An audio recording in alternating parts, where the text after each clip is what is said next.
Doctor Manmohan സിംഗിൻ്റെ ഭരണകാലം 10 വർഷം അദ്ദേഹം പ്രധാനമന്ത്രിയായിരുന്ന ആ കാലം, അതുപോലെ തന്നെ അതിനു മുൻപ് 1991 മുതൽ 96 വരെ അദ്ദേഹം ധനമന്ത്രിയായിരുന്ന കാലം, ഈ രണ്ട് കാലഘട്ടവും ഇന്ത്യയുടെ സുവർണ കാലഘട്ടമായിരുന്നു എന്നാണ് എനിക്ക് വിലയിരുത്താൻ കഴിയുന്നത്. മൻമോഹൻ സിംഗിന് മുൻപ് ഉള്ള ഇന്ത്യ, മൻമോഹൻ സിംഗിന് ശേഷമുള്ള ഇന്ത്യ എന്ന് ഇന്ത്യയെ രണ്ടായി തരംതിരിക്കാൻ പറ്റുന്ന രീതിയിൽ ഇന്ത്യയുടെ സാമ്പത്തിക ചരിത്രത്തെ മുറിച്ച് രണ്ടാക്കിക്കൊണ്ടാണ് മൻമോഹൻ സിംഗ് കടന്നു വന്നത് എന്ന് നിസ്സംശയം പറയാൻ കഴിയും. എന്തുകൊണ്ട് എന്നല്ലേ, അദ്ദേഹം അതായത് 1947 മുതൽ 1990 വരെയുള്ള കാലഘട്ടത്തിലെ ശരാശരി GDP വളർച്ചാ നിരക്ക് എടുത്ത് സാമ്പത്തിക വിദഗ്ധർ നടത്തിയിട്ടുള്ള പഠനത്തിലൊക്കെ പറഞ്ഞിട്ടുള്ളത് അത് 3.3% ഗ്രോത്ത് എന്നാണ്. പ്രത്യേകിച്ച് 1980 വരെയുള്ള കാലഘട്ടത്തിൽ, 80 കഴിഞ്ഞ് 90 വരെയുള്ള കാലഘട്ടത്തിൽ ഇത്തിരി മാറ്റങ്ങളൊക്കെ ഉണ്ടായിട്ടുണ്ട്. പക്ഷേ നമുക്ക് ആകപ്പാടെ പറയാം, 1947 മുതൽ 1990 വരെയുള്ള കാലഘട്ടത്തിലെ ഇന്ത്യയുടെ ശരാശരി വളർച്ചാ നിരക്ക് GDP, അതായത് ആഭ്യന്തര മൊത്ത വരുമാനത്തിന്റെ വളർച്ചാ നിരക്ക് 3.3%. അതിനെ വിശാരദർ ഹിന്ദു റേറ്റ് ഓഫ് ഗ്രോത്ത് എന്ന് പേരിട്ട് വിളിക്കാറുമുണ്ട്. 1991 അപ്പോൾ 1990 ആകുമ്പോഴത്തേക്കും ഇന്ത്യ വലിയ കടുത്ത ധനപ്രതിസന്ധിയിലേക്ക്, ഇന്ത്യ കടക്കണിയിലേക്ക് പോകുന്ന ഒരവസ്ഥ സംജാതമാകുന്നു.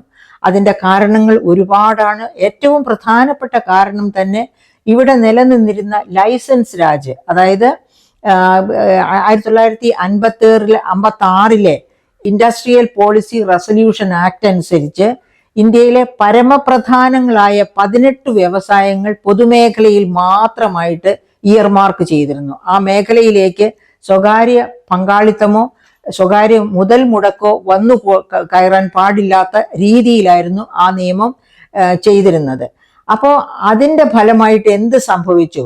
പബ്ലിക് സെക്ടറിന് നമുക്കറിയാമല്ലോ പൊതുവെയുള്ള ഒരു ഹാങ് ഓവർ. നമുക്കറിയാം ഗവൺമെന്റിലെ ആലസ്യം, ഗവൺമെന്റിന്റെ എഫിഷ്യൻസി പ്രതീക്ഷിക്കുന്നത് പോലെ ഉയരുന്നില്ല. അത് തന്നെയാണ് പബ്ലിക് സെക്ടർ, പൊതുമേഖലാ സ്ഥാപനങ്ങളുടെയും അവസ്ഥ. അവർക്ക് ചോദിക്കാനും പറയാനും ആരുമില്ല എന്നൊക്കെയുള്ള ഒരു അവസ്ഥ വന്നു കഴിഞ്ഞാൽ, അതായത് അല്ലെങ്കിൽ എഫിഷ്യൻസി പീരിയോഡിക്കലായിട്ട് ടെസ്റ്റ് ചെയ്യുകയും അതിനനുസരിച്ച് മാത്രം ഇൻക്രിമെന്റും ഒക്കെ കൊടുക്കുന്ന അമേരിക്കയിലൊക്കെ നിലനിൽക്കുന്നത് പോലത്തെ ഒരു അവസ്ഥ ഇവിടെയുമുണ്ട്. അത് ഇവിടുത്തെ പബ്ലിക് സെക്ടറിൽ, പൊതുമേഖലയിൽ ഉണ്ടായിരുന്നില്ല.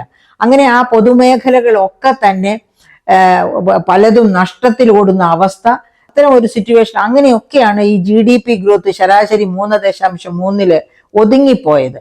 ഇതൊക്കെ കൃത്യമായിട്ട് മനസ്സിലാക്കിയിരുന്ന മൻമോഹൻ സിംഗ് അങ്ങനെ ഒരു ക്രൈസിസ് സിറ്റുവേഷൻ 1990 ആകുമ്പോഴത്തേക്കും ഇന്ത്യയിലെ പല സംസ്ഥാനങ്ങളും കടക്കണിയിലേക്ക് പോകുന്നത് പോലെ വലിയ ഉയർന്ന തോതിൽ കടമുള്ളവയായി തീർന്നു. ഇപ്പോഴത്തെ കേരളത്തിന്റെ അവസ്ഥ പോലെ. അതുപോലെ തന്നെ ഓൾ ഇന്ത്യ, അതായത് സംസ്ഥാനങ്ങളെല്ലാം കടഭാരത്താൽ ബുദ്ധിമുട്ടുമ്പോൾ അതിന്റെ ആകെ ഭാരം അനുഭവിക്കേണ്ടത് ഒരു ഫെഡറൽ സംവിധാനത്തിൽ കേന്ദ്ര ഗവൺമെന്റാണ്. അപ്പൊ കേന്ദ്ര ഗവൺമെന്റ് ഉയർന്ന തോതിൽ കടം കൊണ്ട് മുടിയുന്ന അവസ്ഥയിൽ, കടക്കണിയിലേക്ക് പോകുന്ന അവസ്ഥയിലായിരുന്നു. അത് മാത്രവുമല്ല, 1980കളിൽ പല ഗവൺമെന്റുകൾ മാറി മാറി വരികയും വളരെ കുറഞ്ഞ കാലം മാത്രം ഭരിക്കാൻ അവസരം കിട്ടുകയും ചെയ്തു. ആ സമയത്താണ് അവസാനത്തെ, അതായത് PV നരസിംഹറാവുവിന് തൊട്ടു മുൻപ് വന്ന 2 പ്രധാനമന്ത്രിമാരുടെ കാലഘട്ടത്തിൽ 2 പ്രാവശ്യം സ്വിസ് ബാങ്കിൽ നമ്മുടെ കമ്മട്ടത്തിലെ സ്വർണം പണയം വെച്ച് വായ്പ എടുക്കേണ്ടി വന്നു. അതുപോലെ തന്നെ ഒരു പ്രാവശ്യം ബാങ്ക് ഓഫ് ഇംഗ്ലണ്ടിൽ കമ്മട്ടത്തിലെ സ്വർണം പണയം വെച്ച് വായ്പ എടുക്കേണ്ടി വന്നു. അത്ര വലിയ ദുരവസ്ഥയിലേക്ക് പോയത് എന്തുകൊണ്ടാണ്? അപ്പോൾ IMF എവിടെയായിരുന്നു? ഉറപ്പാണ്, IMF-ൽ ഇന്ത്യ ഗവൺമെന്റ് കൈനീട്ടി വായ്പ തരണം എന്ന് പറഞ്ഞു. IMF 1945 നിലവിൽ വരുമ്പോൾ അതിന്റെ പ്രാഥമിക ദൗത്യം വികസ്വര രാഷ്ട്രങ്ങളെ ആവശ്യമുള്ളപ്പോൾ വായ്പ കൊടുത്ത് ഒക്കെ അവരുടെ വളർച്ചയിൽ സഹായിക്കുക എന്നുള്ളതായിരുന്നു. ആ IMF-നോട് വായ്പ ചോദിച്ചപ്പോഴാണ് പറഞ്ഞത്, നിങ്ങളുടെ ലൈസൻസ് രാജ് നിർത്തലാക്കാതെ വായ്പ തന്നിട്ട് കാര്യമില്ല, കരകയറാൻ പറ്റുകയില്ല. അപ്പോൾ നിങ്ങൾ മറ്റു രാജ്യങ്ങളുമായിട്ട് ട്രേഡ് റിലേഷൻസും മറ്റെല്ലാം സാധാരണ പോലെ കൊണ്ടുവരണം. നിങ്ങളുടെ ലൈസൻസ് രാജ് നിർത്തലാക്കി പകരം യു ഗോ ഫോർ LPG. എന്താണ് LPG എന്ന് വെച്ചാൽ ലിബറലൈസേഷൻ, പ്രൈവറ്റൈസേഷൻ, ഗ്ലോബലൈസേഷൻ, അതാണ് LPG. അപ്പൊ നിങ്ങൾ LPGക്ക് പോയില്ല എന്നുണ്ടെങ്കിൽ അക്കോമഡേറ്റ് ചെയ്യാൻ ബുദ്ധിമുട്ടാണ്, വായ്പ തരില്ല എന്ന് കർശനമായ നയം സ്വീകരിച്ചപ്പോഴാണ് ഇന്ത്യ ഗവൺമെന്റിന് ഈ പറയപ്പെട്ട ബാങ്ക് ഓഫ് ഇംഗ്ലണ്ടിലും സ്വിസ് ബാങ്കിലും ഒക്കെ റിസർവ് ബാങ്കിന്റെ കമ്മട്ടത്തില് ബാക്കിംഗ് ആയിട്ട്, സെക്യൂരിറ്റി ആയിട്ട് വെച്ചിരിക്കുന്ന സ്വർണമാണ് കൊണ്ടുപോയി പണയം വെച്ച് വായ്പ എടുക്കേണ്ടി വന്നത്. അത്തരം ഒരു ദുസ്ഥിതിയിലേക്ക് പോയി. അത് മാത്രവുമല്ല, 91-ൽ മൻമോഹൻ സിംഗ് ധനമന്ത്രിയായി, അതായത് PV നരസിംഹറാവു പ്രധാനമന്ത്രിയാകുന്നു. രാജീവ് ഗാന്ധിയുടെ അസാസിനേഷനെ തുടർന്ന് വന്ന ഇലക്ഷനിൽ കോൺഗ്രസ് ജയിക്കുന്നു. അപ്പൊ വേണമെങ്കിൽ സോണിയാഗാന്ധിക്ക് പ്രധാനമന്ത്രിയാകാമായിരുന്നു. പക്ഷെ സോണിയാഗാന്ധി പ്രധാനമന്ത്രി സ്ഥാനം കാംക്ഷിച്ചില്ല. അതുകൊണ്ട് അത് PV നരസിംഹറാവുവിന് വിട്ടുകൊടുക്കുന്നു. അങ്ങനെ നരസിംഹറാവു പ്രധാനമന്ത്രിയായ സാഹചര്യത്തിൽ അദ്ദേഹം ഈ ദുസ്ഥിതി പൂർണ്ണമായി മനസ്സിലാക്കുന്ന ഒരു പ്രഗത്ഭനായ പ്രധാനമന്ത്രിയായിരുന്നു. അദ്ദേഹം ഇതിനൊക്കെ പരിഹാരം കാണാൻ IMF പറയുന്നത് പോലെ ഈ LPG ഇന്ത്യയിൽ നടപ്പിലാക്കണം, അതിന് പ്രാഗൽഭ്യമുള്ള ഒരു ധനമന്ത്രി വരണം. അദ്ദേഹത്തിന്റെ അന്വേഷണത്തിലാണ് അദ്ദേഹം മൻമോഹൻ സിംഗിനെ കണ്ടെത്തിയത്. ഒരു സയന്റിഫിക് ടെനറോട് കൂടിയാണ് മൻമോഹൻ സിംഗ് ആ LPG ഇന്ത്യയിൽ നടപ്പിലാക്കിയത്. അങ്ങനെ LPG, അതായത് ലിബറലൈസേഷൻ, പ്രൈവറ്റൈസേഷൻ, ഗ്ലോബലൈസേഷൻ, ആദ്യ ബജറ്റിൽ തന്നെ അത് നടപ്പിലാക്കുകയാണ്. അപ്പൊ ആ ബാക്ക്ഗ്രൗണ്ട് നമുക്ക് ഒന്നുകൂടി നോക്കാം. എന്തായിരുന്നു മൻമോഹൻ സിംഗ് ധനമന്ത്രിയായി വന്ന് ഉത്തരവാദിത്തം ഏറ്റെടുക്കുമ്പോഴുണ്ടായിരുന്ന ഇന്ത്യയുടെ അവസ്ഥ? അന്ന് ശരാശരി ഉപഭോക്തൃ വില നിലവാരം 16.7% ഇൻഫ്ലേഷനിലെത്തി നിൽക്കുകയായിരുന്നു. അതായത് അതിനുശേഷം ഒരിക്കലും ഇന്ത്യ അതുപോലെയുള്ള ഇൻഫ്ലേഷനിലേക്ക് പോയിട്ടില്ല. ഈ കഴിഞ്ഞ കോവിഡ് കാലത്തൊക്കെ ഏറ്റവും കൂടിയത് ഇൻഫ്ലേഷൻ, റീറ്റെയിൽ ഇൻഫ്ലേഷൻ 11% വരെ പോയിട്ടുള്ളൂ കോവിഡ് കാലത്ത് പോലും എന്ന് നമ്മൾ ഓർക്കണം. 16.7% അന്നത്തെ ഇൻഫ്ലേഷൻ. ആ ഇൻഫ്ലേഷൻ നിരക്ക് അവിടെ നിൽക്കട്ടെ. എന്തായിരുന്നു ഫോറിൻ എക്സ്ചേഞ്ച് അവസ്ഥ? Foreign exchange situation $2.5 billion. ഇപ്പോ ഇന്ത്യ $600 ബില്യൺ ചുറ്റുവട്ടത്തിലാണ് എപ്പോഴും എന്ന് ഓർക്കണം. ആ സാധ്യത, അതിന്റെ സ്ഥാനത്താണ് $2.5 ബില്യൺ മാത്രമായിരുന്നു നമുക്ക് ഫോറിൻ എക്സ്ചേഞ്ച് ശേഖരമായിട്ടുണ്ടായിരുന്നത്. എന്താണ് അതിന്റെ അപകടം? നമുക്ക് 2 ആഴ്ചത്തേക്ക് പെട്രോളിയം ഉൽപ്പന്നങ്ങൾ ഇറക്കുമതി ചെയ്യാൻ പോലും തികയില്ലായിരുന്നു ഈ $2.5 ബില്യൺ വർത്ത് ഫോറിൻ എക്സ്ചേഞ്ച്. അപ്പം നമുക്ക് പെട്രോളിയം ഉൽപ്പന്നങ്ങൾ ഇമ്പോർട്ട് ചെയ്തില്ലെങ്കിൽ നമ്മൾ 80-85%, ഇപ്പോഴും 80% പെട്രോളിയം ഉൽപ്പന്നങ്ങളും ഇറക്കുമതി ചെയ്യുകയാണ്. പെട്രോളിയം ഉൽപ്പന്നങ്ങൾ ഇറക്കുമതി ചെയ്യാൻ പറ്റാതെ വരിക എന്ന് വെച്ചാൽ ഇന്ത്യ നിന്നിടത്ത് നിൽക്കും.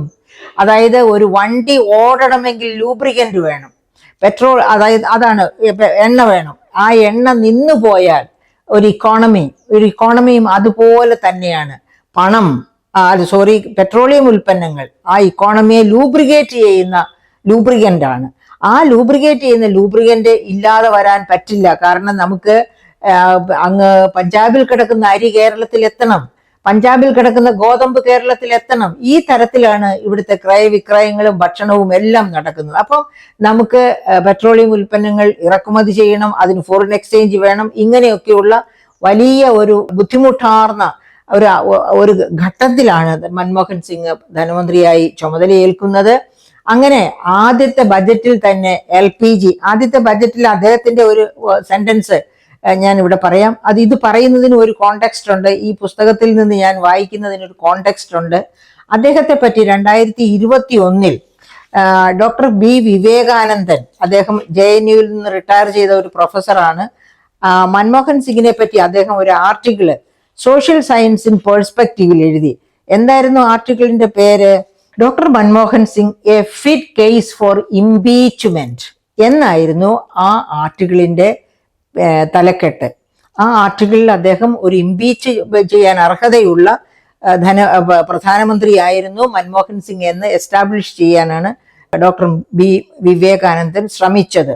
ഈ ആർട്ടിക്കിൾ എൻ്റെ ശ്രദ്ധയിൽപ്പെട്ടപ്പോഴാണ് ഇദ്ദേഹത്തെ വെറുതെ വിട്ടാൽ പറ്റുകയില്ലല്ലോ, ഇത്രയും മഹാനായ ഒരു ധനമന്ത്രി ഒരു പ്രധാനമന്ത്രിയെ പറ്റി. അദ്ദേഹം ധനമന്ത്രിയുമായിരുന്നു ഒരു കാലഘട്ടത്തിൽ. അങ്ങനെയുള്ള ഒരു മകൻ, അതായത് ഇന്ത്യയുടെ സമ്പദ്ഘടനയെ തന്നെ before Manmohan Singh and after Manmohan Singh എന്ന് പറഞ്ഞ് വിഭജിക്കത്തക്ക രീതിയിലെ കരുക്കൾ നീക്കിയ മഹാരഥനെയാണ് ഇംപീച്ചബിൾ പ്രധാനമന്ത്രി എന്ന് ഇദ്ദേഹം എഴുതിയിരിക്കുന്നത്. അപ്പൊ ഇദ്ദേഹത്തെ വെറുതെ വിടരുത് എന്ന് വിചാരിച്ച് ആ കാലഘട്ടത്തിലെ കാര്യങ്ങളെല്ലാം കൃത്യമായിട്ട് വായിച്ച് പഠിച്ചാണ് അതിനൊരു റിപ്ലൈ ആയിട്ട് ഞാൻ എഴുതിയ ആർട്ടിക്കിളാണ്. അതേ സോഷ്യൽ സയൻസ് ഇൻ പെർസ്പെക്റ്റീവിൽ തന്നെ എഴുതിയ ആർട്ടിക്കിളാണ്. Doctor Manmohan Singh, the man behind 1991 economic liberalisation with scientific tenor എന്നാണ് ഞാൻ അതിന് ഹെഡിങ് കൊടുത്തത്. അതിൽ അദ്ദേഹത്തിന്റെ ആദ്യ ബജറ്റിന്റെ പ്രസംഗത്തിന്റെ ഒരു വാചകം ഞാൻ കുറിച്ചിട്ടുണ്ട്. എന്താണ് ആ ഒരു വാചകം? There is no time to lose. Neither the government nor the economy can live beyond its means. Year after year. The room for maneuver to live on borrowed money or time does not exist anymore. അതായത് നമുക്ക് കടം വാങ്ങിച്ച് മുന്നോട്ട് പോകാനുള്ള സാധ്യതകൾ ഇനി നിലകൊള്ളുന്നില്ല. കടം വാങ്ങാം, അതിനൊരു പരിധിയുണ്ട്. ആ പരിധി നാം വിട്ടുകഴിഞ്ഞിരിക്കുന്നു. ഇനി നമുക്ക് അല്ലാതെയുള്ള മാർഗങ്ങളിലൂടെ കടം വാങ്ങി മനുവർ ചെയ്ത് വികസനം സാധ്യമല്ല. ഇത് നമ്മുടെ ബഹുമാനപ്പെട്ട മുഖ്യമന്ത്രിയും കൂടി ഒന്ന് കേൾക്കേണ്ടതാണ്. കേരളം ഇപ്പോൾ അതുപോലത്തെ ഒരു സിറ്റുവേഷനിലാണ് എത്തി നിൽക്കുന്നത്. കടം വാങ്ങി മുന്നേറാൻ ഇനി കേരളത്തിന് തൽക്കാലം സാധ്യമല്ല. അപ്പൊ എന്താണ് ഒരു മൻമോഹൻ സിംഗിനെ കണ്ടെത്തുക, അല്ലെങ്കിൽ ധനമന്ത്രിയെ മൻമോഹൻ സിംഗിനായിട്ട് സിംഗായി പ്രവർത്തിക്കാൻ അവസരം കൊടുക്കുക, ധനമന്ത്രിയുടെ എന്താണ് പറയുക ഡിപ്പാർട്ട്മെന്റിൽ കൈ കടത്താതെ അദ്ദേഹത്തിന് സ്വാതന്ത്ര്യത്തോടെ പ്രവർത്തിക്കാൻ അവസരം കൊടുക്കുക. എനിക്ക് തോന്നുന്നു ശ്രീ ബാലഗോപാൽ നന്നായി പ്രവർത്തിക്കുമെന്ന് അങ്ങനെ അവസരം കിട്ടിയാൽ.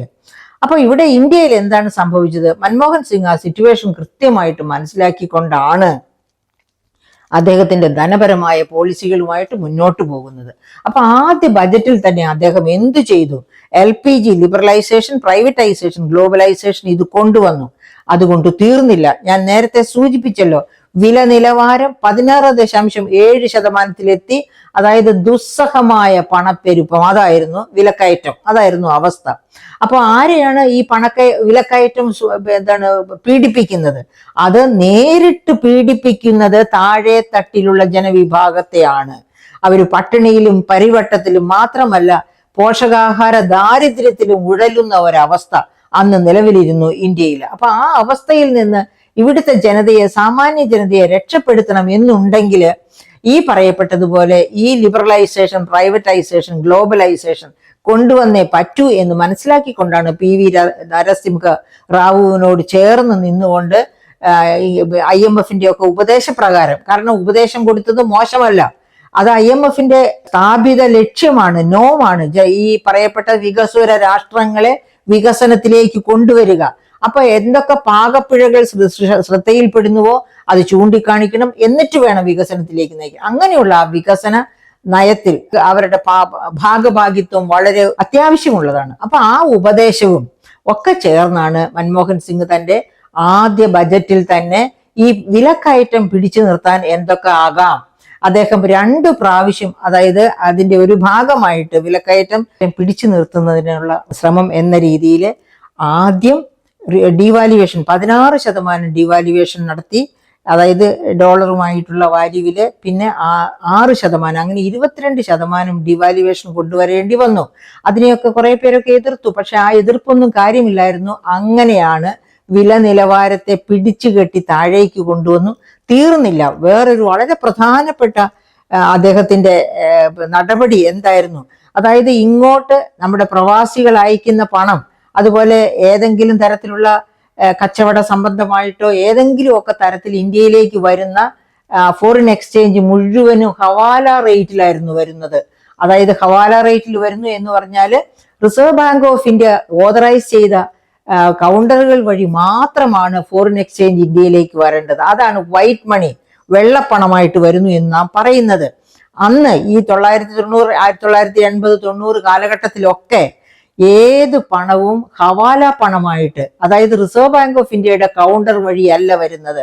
റിസർവ് ബാങ്ക് ഓഫ് ഇന്ത്യയുടെ കൗണ്ടർ വഴി വന്നാൽ ഇത്ര ശതമാനം പലിശ ഗവൺമെന്റിലേക്ക്, ഇൻകം ടാക്സ് ഡിപ്പാർട്ട്മെന്റിലേക്ക് കെട്ടണമെന്നുണ്ട്. അങ്ങനെ ആ പലിശ ഒന്നും കെട്ടാതെ വരാൻ വേണ്ടി കള്ളപ്പണമായിട്ട് വരും. അപ്പൊ അവർക്ക് ഉയർന്ന റേറ്റ് ഓഫ് എക്സ്ചേഞ്ചും കിട്ടും. കാരണം കള്ളപ്പണം ഒളിക്കാനായിട്ട് എല്ലാവർക്കും താല്പര്യമുള്ള കാര്യമാണ്. നികുതി കൊടുക്കുന്നതാണ് ആർക്കും ഇഷ്ടമില്ലാത്തത്. അപ്പൊ നികുതി വെട്ടിക്കുന്ന കള്ളന്മാരാണ് ഈ ഫോറിൻ എക്സ്ചേഞ്ച് മുഴുവനും ഹവാല പണമാക്കി ഇന്ത്യയിലേക്ക് കൊണ്ടുവരുന്നത്. അപ്പൊ അത് കാരണം കൊണ്ട് എന്ത് സംഭവിച്ചു? $1, അതായത് വിപണി വില, അതായത് ഈ പറയപ്പെട്ട ഹവാല റേറ്റ് എന്ന് പറഞ്ഞ $1 $30 രൂപ. 1991 കാര്യമാ, ഈ അടുത്ത കാലത്തെ കാര്യമൊന്നും അല്ല ഈ പറയുന്നത് കേട്ടോ. 91 $1 കിട്ടണമെങ്കിൽ 30 രൂപ കൊടുക്കണം എന്ന അവസ്ഥയിൽ, എവിടെ? പൊതുവിപണിയിൽ, അതായത് ഈ പറയപ്പെട്ട ഹവാല വിപണിയിൽ. അതേ സമയത്ത് ഒഫീഷ്യൽ ആയിട്ടാണെങ്കിൽ 16-17 രൂപ വാസ് ഈക്വൽ ടു $1. ആ റേറ്റ് ഓഫ് എക്സ്ചേഞ്ച് പോരാ. 16 രൂപയ്ക്ക് എന്തിനു ഞങ്ങൾ എക്സ്ചേഞ്ച് ചെയ്യണം? ഞങ്ങൾക്ക് പുറത്ത് വിപണിയിൽ 30 രൂപ കിട്ടും. അപ്പൊ എല്ലാവരും ഈ വിപണി വഴിയായിട്ടാണ് ഫോറിൻ എക്സ്ചേഞ്ച് ഒക്കെ ഹവാലയായിട്ട് കള്ളപ്പണമായിട്ട് കൺവേർട്ട് ചെയ്ത് ഒരു പൈസ പോലും നികുതി കൊടുക്കണ്ട. മൻമോഹൻ സിംഗ് പറഞ്ഞു, എല്ലാവരെയും ഞാൻ പിടിക്കും. അങ്ങനെ പിടിക്കാതിരിക്കണമെങ്കിൽ ഞാൻ നിങ്ങൾക്ക് ഇതാ ഒരു ഓപ്ഷൻ തരുന്നു. നിങ്ങൾ കൊണ്ടുവരുന്ന ആ ഫോറിൻ എക്സ്ചേഞ്ചിന്റെ 60% ഒഫീഷ്യൽ ചാനൽ വഴി കൊണ്ടുവരിക. ബാക്കി 40% നിങ്ങൾ മാർക്കറ്റ് റേറ്റിൽ കൈമാറിക്കോളൂ. അപ്പോൾ നിങ്ങൾക്ക് മുഴുവൻ പൈസയും ഒഫീഷ്യലായിട്ട് അംഗീകരിക്കപ്പെടും എന്ന് പറഞ്ഞു. അതൊരു വലിയ സന്തോഷമായിരുന്നു. കാരണം കള്ളപ്പണം കൈകാര്യം ചെയ്യുന്നത് ആർക്കും അത്ര എളുപ്പമുള്ള കാര്യമല്ല.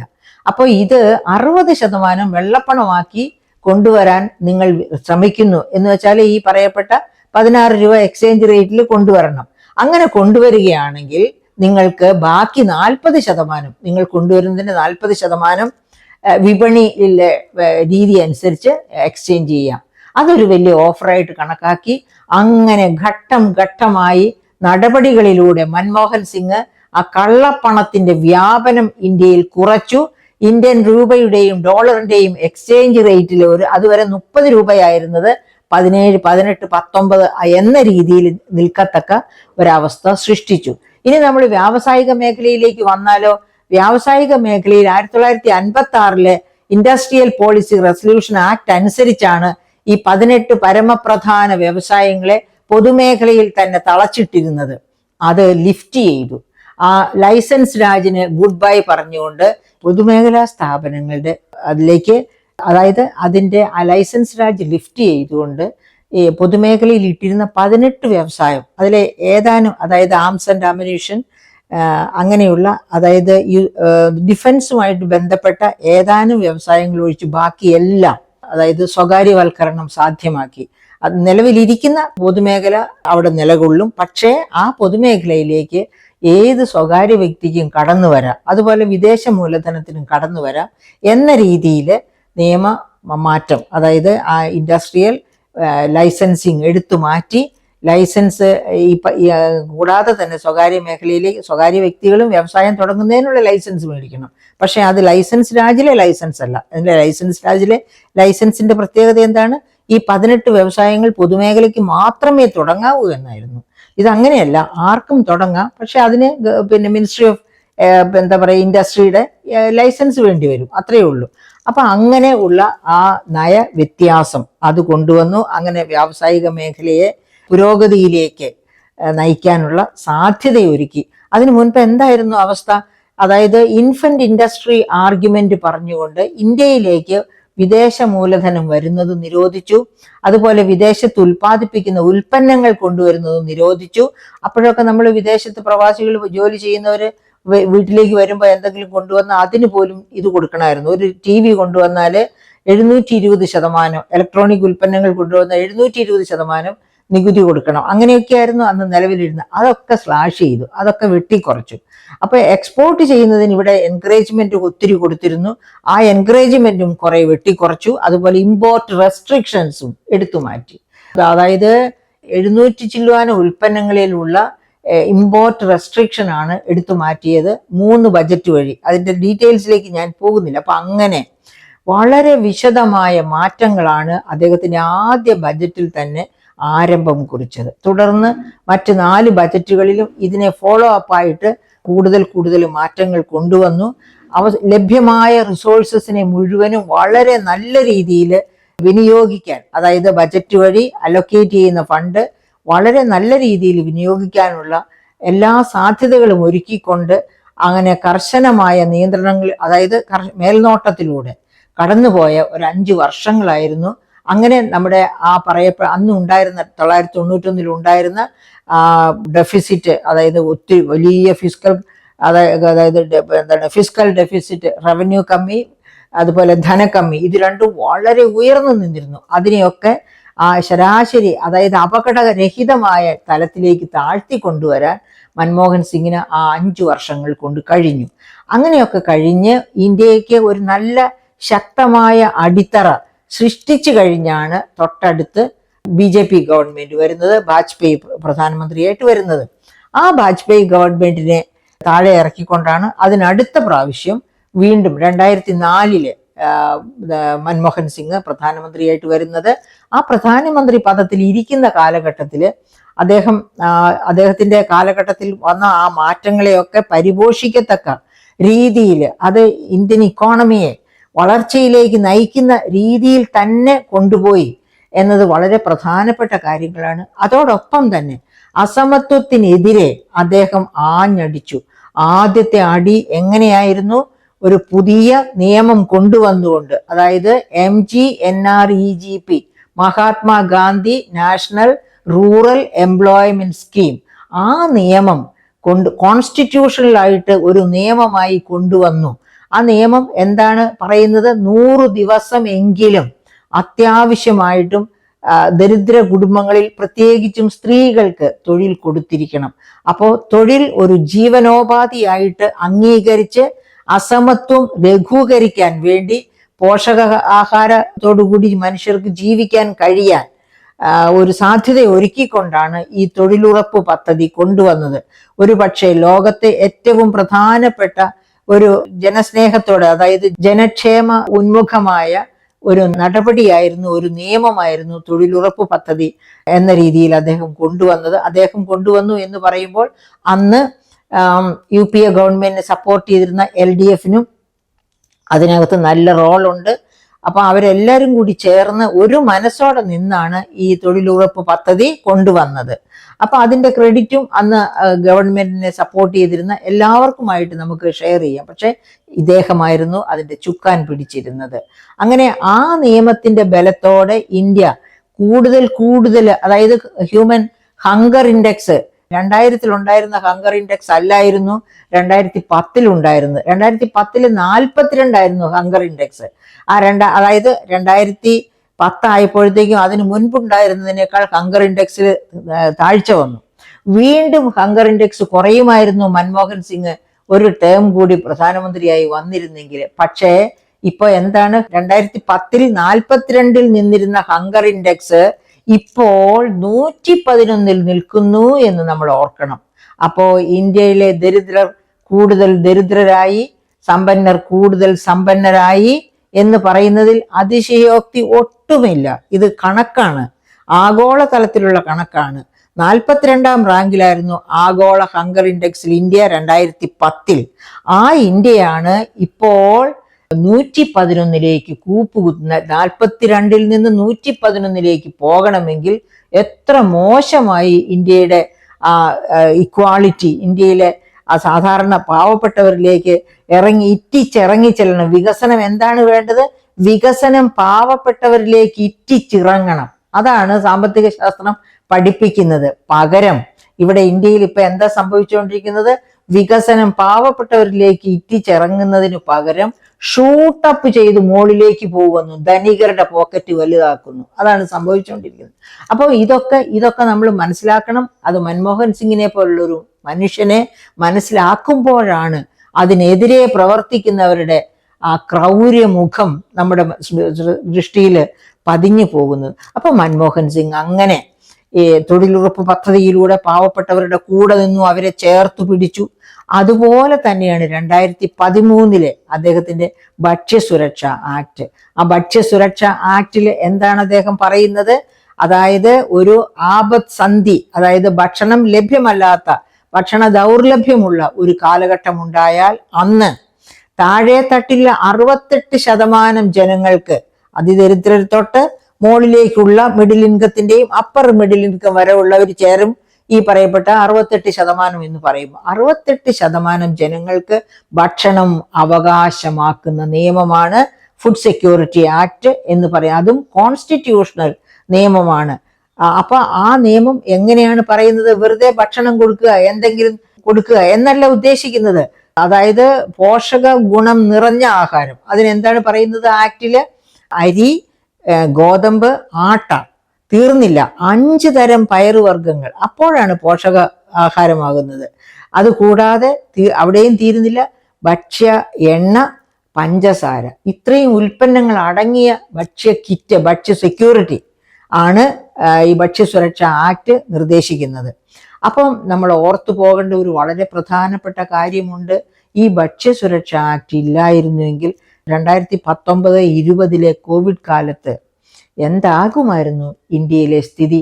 നാം ഓർക്കണം, അന്ന് 2019-20 ഒന്നാം ജനസംഖ്യ ചൈനയുടേതായിരുന്നു. പക്ഷെ ഇപ്പോ ഒന്നാം ജനസംഖ്യ 2023 മുതൽ ഇന്ത്യയാണ് ലോകത്തെ ഒന്നാം ജനസംഖ്യ, 135 കോടിയിലധികം ജനങ്ങളോടെ.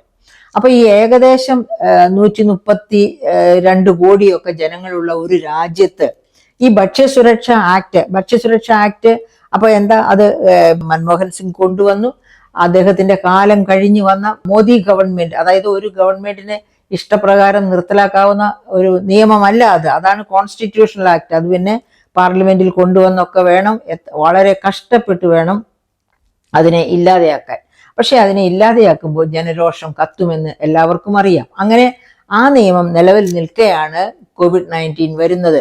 അപ്പൊ COVID-19 വന്നപ്പോൾ എന്താ സംഭവിച്ചത്? സത്യത്തിൽ ഈ പറയപ്പെട്ട ഭക്ഷ്യസുരക്ഷ എങ്ങനെ നേടിയെടുത്തു എന്നറിയണമെങ്കിൽ 1966 മുതലുള്ള ആ പബ്ലിക് ഡിസ്ട്രിബ്യൂഷൻ സിസ്റ്റം, അതിൻ്റെ ബലത്തോടുകൂടി ഇന്ത്യയുടെ വിവിധ സംസ്ഥാനങ്ങളിലേക്ക് ഫുഡ് കോർപ്പറേഷൻ ഓഫ് ഇന്ത്യ വഴി കളക്ട് ചെയ്യുന്ന ഭക്ഷ്യധാന്യങ്ങളും പയറുവർഗ്ഗങ്ങളും അങ്ങനെയുള്ള ഈ ഭക്ഷ്യസുരക്ഷാ ആക്ടിൽ പറയുന്ന ഉൽപ്പന്നങ്ങളൊക്കെ രാജ്യത്തിന്റെ വിവിധ ഭാഗങ്ങളിലേക്ക് കൃത്യമായിട്ട് എത്തിക്കാൻ കഴിഞ്ഞു. അങ്ങനെ എത്തിച്ചതിന്റെ ഫലമായിട്ടാണ് കോവിഡ് കാലത്തെ മരണസംഖ്യ അത്രയെങ്കിലും കുറഞ്ഞത് എന്ന് പറയുമ്പോൾ വലിയ തോതില് മരണമുണ്ടായി. ഇവിടെ അന്ന് ഗവൺമെന്റ് പറഞ്ഞത്, ആദ്യത്തെ പാർലമെന്റിൽ തന്നെ ബഹുമാനപ്പെട്ട പ്രധാനമന്ത്രി നരേന്ദ്രമോദി പറഞ്ഞത് 5 ലക്ഷത്തിൽ താഴെ എന്നാണ് പറഞ്ഞത്. പക്ഷേ ആ സമയത്ത് അമേരിക്കൻ പഠന കേന്ദ്രങ്ങളും അതുപോലെ വേൾഡ് ഹെൽത്ത് ഓർഗനൈസേഷനും ഒക്കെ ശരിവെച്ച പഠനം എന്തായിരുന്നു?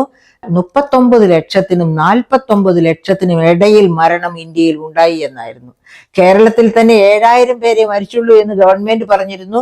പക്ഷെ ഈ പഠനങ്ങൾ തെളിയിച്ചു 25,000 പേര് അന്ന് തന്നെ മരിച്ചിരുന്നു എന്ന്. അവസാനം 73,000 അതിനെ കൊണ്ടെത്തിച്ചു എന്നത് നമ്മൾ വിസ്മരിക്കരുത്. അപ്പോൾ ഇങ്ങനെ ഉണ്ടായി ഈ മരണം ഇത്ര കുറഞ്ഞു നിന്നത് എന്തുകൊണ്ട്? ഈ ഭക്ഷ്യസുരക്ഷ ആക്ട് കൊണ്ട്. ആരോടാണ് നാം നന്ദി പറയേണ്ടത്? ഡോക്ടർ മൻമോഹൻ സിംഗിനോടാണ് ഈ ഭക്ഷ്യസുരക്ഷ ആക്ടിന്റെ കാര്യത്തിലും നാം നന്ദി പറയേണ്ടത്. അപ്പോൾ മൻമോഹൻ സിംഗിന്റെ കാര്യത്തിൽ പറയുമ്പോൾ തന്നെ നമ്മൾ ഒരു കാര്യവും കൂടി ഓർക്കണം. അദ്ദേഹത്തോടൊപ്പം കോൺഗ്രസിലെ പ്രധാനപ്പെട്ട എല്ലാ മെമ്പേഴ്സും ഉറച്ചു നിന്നു. ഉദാഹരണത്തിന് ഒരു കഥ ഞാൻ കേട്ടിട്ടുണ്ട്. ക്യാൻസർ ട്രീറ്റ്മെന്റിന് വേണ്ടിയിട്ട് സോണിയാഗാന്ധി അമേരിക്കയിലേക്ക് പോകണമായിരുന്നു. പക്ഷേ ഈ ഭക്ഷ്യസുരക്ഷ ആക്ട് പാസ്സായതിനു ശേഷമേ ഞാൻ പോകുന്നുള്ളൂ എന്ന് വാശി പിടിച്ച് അവരുടെ രോഗം വലിയ മൂർധന്യാവസ്ഥയിൽ എത്തിക്കുന്ന ഒരവസ്ഥയുണ്ടായി എന്നാണ് ആ സമയത്ത് ആ സർക്കിളിൽ നിന്ന് പറഞ്ഞു കേൾക്കുന്നത്. അപ്പം അത്ര ആത്മാർത്ഥതയോടുകൂടി മൻമോഹൻ സിംഗ് ആഗ്രഹിച്ച ആ ഭക്ഷ്യസുരക്ഷ ആക്ടിനെ സപ്പോർട്ട് ചെയ്ത് അത് നടപ്പിലാക്കി കാണാൻ ആഗ്രഹിച്ച സോണിയാഗാന്ധിയെ പലരും, സോണിയാഗാന്ധിയുടെ ഇഷ്ടപ്രകാരമാണ് മൻമോഹൻ സിംഗ് ഭരിച്ചിരുന്നത്. എനിക്ക് അങ്ങനെ വിശ്വസിക്കാനേ പറ്റുന്നില്ല. സോണിയ അങ്ങനത്തെ ഒരു കാൻഡിഡേറ്റ് ആയിരുന്നുവെങ്കിൽ ഇലക്ഷൻ ജയിച്ചപ്പോൾ അവർക്ക് പ്രധാനമന്ത്രിയാകാമായിരുന്നു. അവർ പ്രധാനമന്ത്രി ആയില്ല. അപ്പോൾ അവര് അങ്ങനെ അധികാരം കാക്ഷിക്കുന്ന ഒരു സ്ത്രീ അല്ല എന്നതാണ് ഞാൻ മനസ്സിലാക്കുന്നത്. എന്തുമാകട്ടെ, ഏതായാലും മൻമോഹൻ സിംഗിന് കിട്ടിയ ആ 2 ടേമും അദ്ദേഹം ഈ രാജ്യത്തിന് വേണ്ടി ഏറ്റവും നല്ല രീതിയിൽ വിനിയോഗിച്ചു. അദ്ദേഹം ഒരു സാമ്പത്തിക വിദഗ്ധൻ എന്ന രീതിയിൽ മാത്രമല്ല, ഒരു രാഷ്ട്രതന്ത്രജ്ഞൻ കൂടിയായി വളരുന്നതാണ് നാം കണ്ടത്. അപ്പോൾ ആ സമയത്ത് ഇവിടെ നടന്ന അഴിമതികളോ അദ്ദേഹത്തെ അഴിമതിക്കാരനായി ആരും കാണുന്നില്ല. ശുദ്ധമായ കരങ്ങളോടെ കടന്നു വന്നു. അതുപോലെ ശുദ്ധമായ കരങ്ങളോടെ കടന്നുപോയ മാന്യദേഹമായിരുന്നു പ്രധാനമന്ത്രി എന്ന പദവിയിൽ നിന്ന് ഒഴിയുമ്പോഴും അദ്ദേഹം. അപ്പൊ അത് എന്തുകൊണ്ട് ആ സമയത്ത് അത് ഓരോ വ്യക്തികളെ ആശ്രയിച്ചിരിക്കുന്നു. കാരണം ഡോക്ടർ മൻമോഹൻ സിംഗ് കറപുരളാത്ത വ്യക്തിത്വമായിരുന്നു എങ്കില് മറ്റു പല രാഷ്ട്രീയക്കാരും കളങ്കം മാത്രം മൂർത്തി ഭവിച്ചവരാണെന്ന് നമുക്കറിയാം. ഞാൻ അത്തരം രാഷ്ട്രീയക്കാരുടെ പേര് അന്നത്തെ മന്ത്രിസഭയിൽ ഉണ്ടായിരുന്ന, അദ്ദേഹം പ്രധാനമന്ത്രിയായിരിക്കുമ്പോൾ മന്ത്രിസഭയിൽ ഉണ്ടായിരുന്ന ചിലരുടെ പേരും മുഖവും എൻ്റെ മനസ്സിലേക്ക് വരുന്നുണ്ട്. പക്ഷേ അത് മൻമോഹൻ സിംഗിനോടുള്ള ബഹുമാനാർത്ഥം ഞാൻ ഇപ്പോൾ പുറത്തു പറയുന്നില്ല.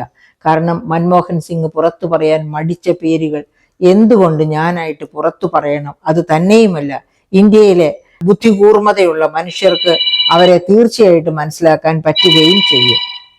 എന്തായാലും നമ്മുടെ നാട് അദ്ദേഹത്തോട് വിട പറയുമ്പോൾ ഈ നാടിനെ ഈ തരത്തിലാക്കിയെടുക്കാൻ, ഇവിടുത്തെ വളർച്ച ത്വരിതപ്പെടുത്തുവാൻ വേണ്ടി അദ്ദേഹം നടത്തിയ ആത്മാർത്ഥമായ അർപ്പണബുദ്ധിയോടുകൂടിയുള്ള കർമ്മനിരതമായ അദ്ദേഹത്തിൻ്റെ സേവനകാലം നമുക്ക് മനസ്സിൽ സ്മരിക്കാം. നമ്മുടെയൊക്കെ ആദരവും അഭിവാദ്യങ്ങളും അദ്ദേഹം അനുഭവിച്ചറിഞ്ഞ്, അതായത് നിങ്ങൾ എന്നെ ഇപ്പോൾ മനസ്സിലാക്കിയില്ലെങ്കിൽ ചരിത്രം എന്നെ കൂടുതൽ മെച്ചപ്പെട്ട രീതിയിൽ മനസ്സിലാക്കുകയും വിലയിരുത്തുകയും ചെയ്തു എന്നുള്ള അദ്ദേഹത്തിൻ്റെ തന്നെ വാക്കുകൾ കൃത്യമായി നടപ്പിലാകുന്നു. അദ്ദേഹത്തെ ഇന്ത്യക്കാരായ ജനം മനസ്സിലാക്കുന്നത് മറ്റുള്ളവർ മനസ്സിലാക്കിയതിൽ നിന്ന് വളരെ രാഷ്ട്രീയക്കാർ മനസ്സിലാക്കിയതിൽ നിന്ന് വളരെ വ്യത്യസ്തമായിട്ടാണ് എന്ന് അദ്ദേഹം അറിയട്ടെ. അദ്ദേഹം അന്നദാതാവായിട്ടാണ് ഇന്ത്യയിൽ വാണത്. അദ്ദേഹം സാധാരണക്കാരുടെ പ്രധാനമന്ത്രിയായിട്ടാണ് ഇന്ത്യയിൽ വാണത്. അദ്ദേഹം യഥാർത്ഥത്തിൽ സെക്കുലറായിട്ടുള്ള ഒരു പ്രധാനമന്ത്രിയായിരുന്നു. എന്ന് വെച്ചാൽ അദ്ദേഹം ഇന്ത്യൻ കോൺസ്റ്റിറ്റ്യൂഷൻ്റെ ഒരു എളിയ ദാസനായിരുന്നു. ആ കോൺസ്റ്റിറ്റ്യൂഷൻ പ്രകാരം മാത്രം പ്രവർത്തിക്കുന്ന ഒരു എളിയ ദാസനായിരുന്നു. എങ്ങനെ ഒന്നുമില്ലാത്ത കരങ്ങളോടെ പക്ഷേ ബുദ്ധികൂർമ്മതയോടെ തൻ്റെ ഭരണത്തിലേക്ക് അദ്ദേഹം വന്നു, അതേ ബുദ്ധികൂർമ്മതയോടെ അധികം സംസാരിച്ച് രംഗം വഷളാക്കാതെ വെറും കൈകളോടെ അദ്ദേഹം തിരിച്ചുപോയി. ഇപ്പോൾ അദ്ദേഹം കാലയവനികയ്ക്കുള്ളിൽ മറഞ്ഞിരിക്കുന്നു. അദ്ദേഹത്തിന് 100 പ്രണാമങ്ങൾ.